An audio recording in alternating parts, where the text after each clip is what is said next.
बिस्मिल्लाहिर्रहमानिर्रहीम। अस्सलाम वालेकुम दोस्तों, हाजिर खिदमत है शेख सादी की एक नई हकायत के साथ।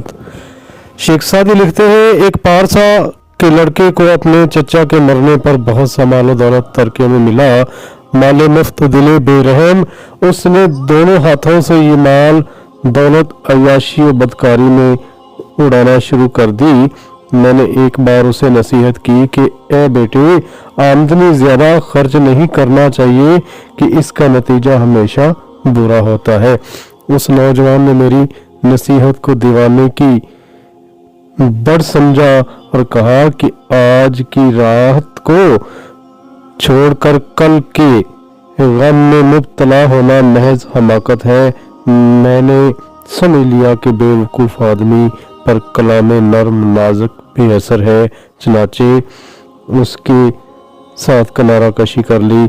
कुछ अरसा बाद वही हुआ जिसका मुझे अंदेशा था। नौजवान ने तमाम जायदाद अयाशी और फजूल खर्ची में बर्बाद कर डाली, टुकड़े टुकड़े का मोहताज हो गया। मैंने उसे पैबंद लगे कपड़े पहने भीख मांगते देखा तो सख्त गुस्सा आया और जी में आया कि इसके कहूँ कि क्यों मैं तुझे इस दिन से डराता ना था।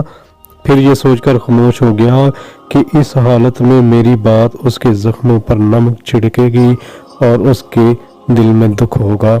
नाज़रीन किराम, बात करने का मकसद ये है कि अगर आप अपने माल दौलत को यूं ही उड़ाएंगे, फजूल खर्ची में मुब्तला हो जाएंगे, तो आप शैतान के भाई कहलाएंगे।